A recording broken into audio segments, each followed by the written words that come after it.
Silicon Valley is built on the scale of a physical fortress.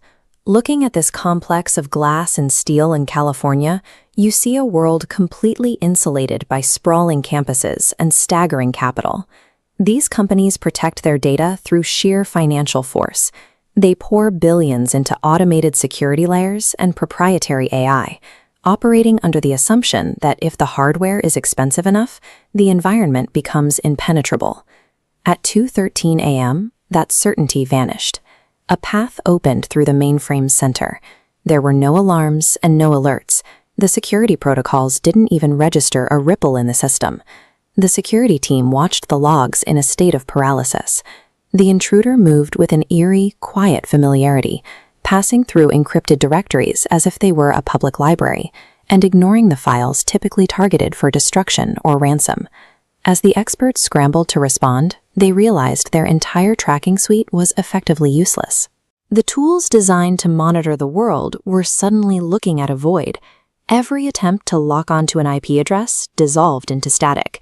With no digital fingerprints, the defense team was chasing a phantom. Then, the signal flickered, providing a single coordinate. The breach came not from a tech hub, but an isolated point in Yemen. This location lacks almost every resource Silicon Valley takes for granted. It is an area defined by a collapsing power grid and internet bandwidth that struggles to stay active for more than a few hours at a time.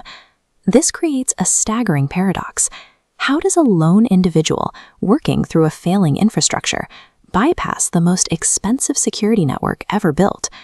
To find the answer, you have to look past the digital world and into this densely packed neighborhood in a traditional Yemeni city.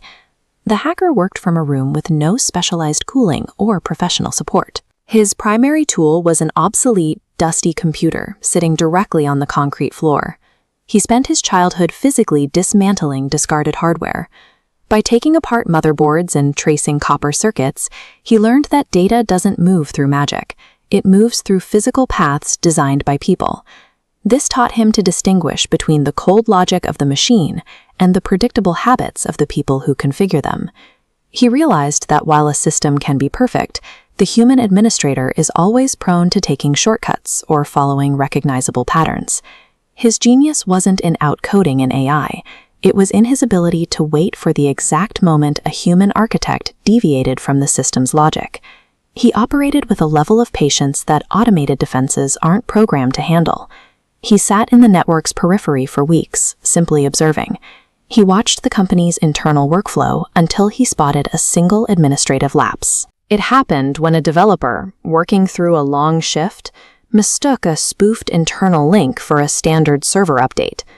Once the gate was open, he didn't trigger any alarms with aggressive downloads. He moved horizontally through the network, viewing secret projects and internal communications with the ease of a high-level executive. To prove his presence, he left messages buried deep within the system's architecture. These were simple strings of text in the command line terminal, mocking the company's over-reliance on automated protocols.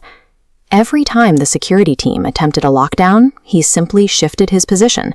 He treated their frantic password resets and network partitions like a game of cat and mouse that he had already won. The corporation was now facing a nightmare scenario, an intruder who held total control over their secrets, but refused to state his price or his motives. As the hours passed, the company prepared for the worst, a total data wipe or a massive ransom demand that would dominate the headlines.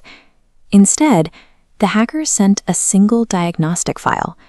It contained a comprehensive map of the company's own network, highlighting every critical vulnerability and human error that their multi-billion-dollar AI had missed.